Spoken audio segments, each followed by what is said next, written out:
Time to check in with Amanda Lang, host of Taking Stock, which airs Friday evenings at 6 o'clock on BNN Bloomberg and here on the iHeart Radio Network. And Amanda, I guess we'll start with a story that I'm sure raised a lot of eyebrows this week, discovering that Canadian household debt has now reached the highest level in the entire G7, meaning, from what I can understand, we owe more than the country's entire economy, which in itself sounds pretty scary, pretty ominous. But what does that actually mean? Yeah, and I mean, I think that's a good point because it can sound scary. It's 107% of GDP. I think facts here are that this report came from the housing regulator, so the Canada Mortgage and Housing Corporation. They're the ones that concern themselves with how stable the housing market is and what it does to the economy. And that's important because that's where this gets really kind of interesting. Because we have so much debt and because so much of it is in mortgages, the concern now, of course, is rates are still high and could go higher. And the likelihood of a recession actually, from what I'm being told, is actually higher now than it was just a couple of months ago. And so the combination of those things could send unemployment up, right? As layoffs kick in, things slow down a little bit. More people could be in danger of default, of not being able to manage their debt. And so the question is that going to spill over into a bigger problem for everybody, for the whole economy? And so that's where it's kind of relevant. It is. Well, the answer is kind of a no. It's not yet cause for massive concern, but we should try to get our debt under control. And it's worth noting, actually, that the U.S. went the other way in the last year and a half. They actually reduced their debt as a percentage of their economy, households there, while we were increasing ours. So we're going in the wrong direction. Okay. That makes me think about what's going on. I said it wasn't too scary, but I heard Natasha sigh when you said interest rates are going up again, maybe. Yeah, what else? I sigh every time I hear that. It does make you wonder, though. I thought at one point we stopped spending because we sort of saw inflation going up, realized we had to pull back, and I know that's what the Bank of Canada expected us to do. It's not happening as quickly as expected, is it? It's not. And we did see in pandemic, a lot of households in Canada actually did better. Our savings rate went up. Our costs went down because we weren't commuting. And so that is now being eroded away. We've kind of used all of that up. And we're seeing more and more Canadians relying on credit card debt, non-mortgage debt. So mortgage debt's kind of considered a healthy form of debt. If you can manage it, it's good and it's long-lasting and it's quite stable. The other forms of debt are not so healthy, especially credit cards. And we're seeing that tick up because people just can't afford their lives right now. So that's where, to Natasha's sigh about rates going up, if we don't get rates to at least flatline and then start to decline, you see the stress starting to mount up here. Okay. And then just while we're talking debt, can I just get a quick take on where we're at with the U.S. debt? They've been working on a deal. The markets are up today in the hopes that this might actually be clinched. Where are we at? Yeah, it looks like they're close to something. The big debate, of course, and this is such a terrible thing that this comes up, every couple of years where they're at the brink, where they might default on their debt, which would really create chaos in the world. It shouldn't happen. The debate was, would Biden and his administration agree to hold the line on spending, which is what they were asking, or would they agree to cut spending, which is what the Republicans wanted? It looks as though they might have an agreement to cut modestly. But certainly the indications are they're close to something, and that would stave off this kind of horrible scenario where the U.S. is, missing payments on its debt. I mean, it's just such a doomsday scenario that I almost discount it ever happening because it's kind of like the nuclear option.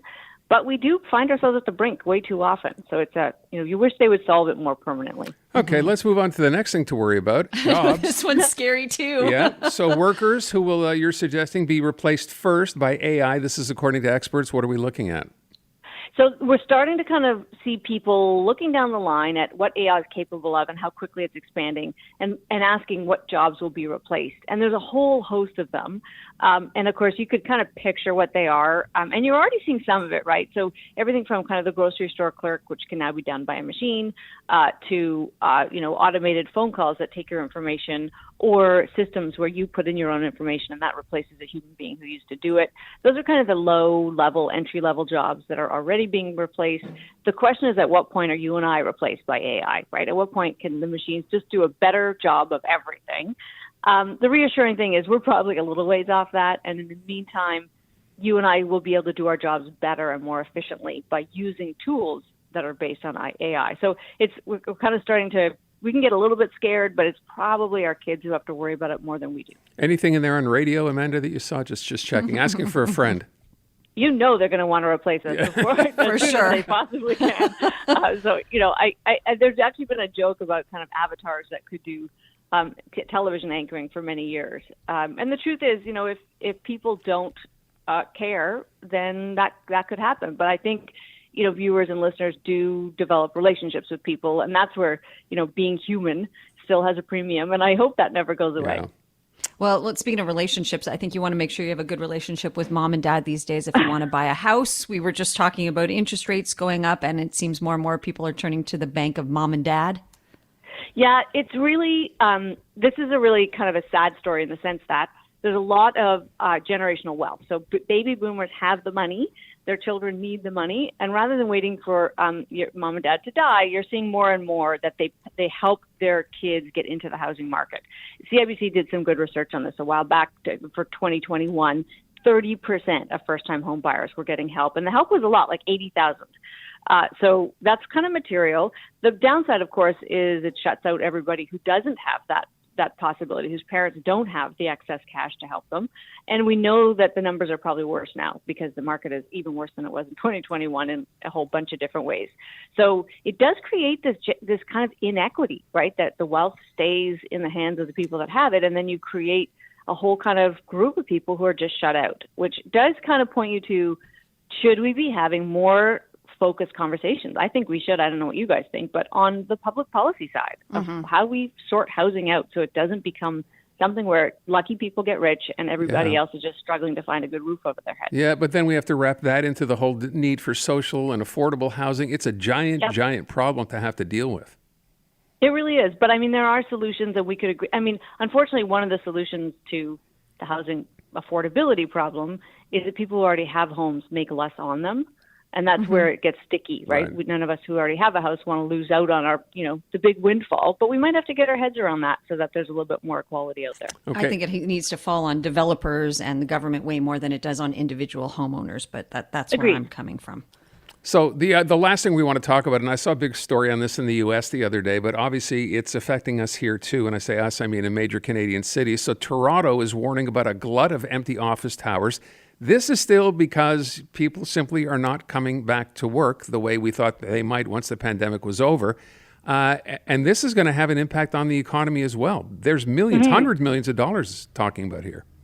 Yeah, and we kind of saw this as a slow-moving problem heading our way, which is in pandemic, of course, those empty office towers, they had long-term leases, multi-year leases. So it didn't really matter that they were sitting empty. Everybody kind of was still stable.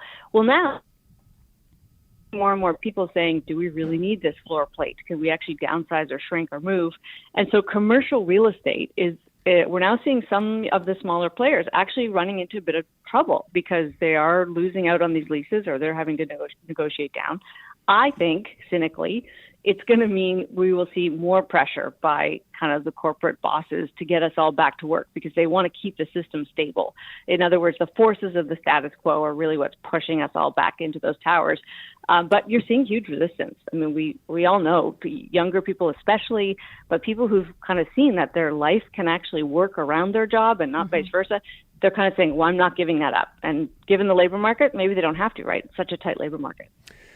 Lots of things to consider. Lots of things, thank you, Amanda, to worry about. Amanda not Lang. Amanda's fault. Not your fault, true. Amanda Happy Lang. weekend. Thank you, Amanda. Appreciate it. Pleasure.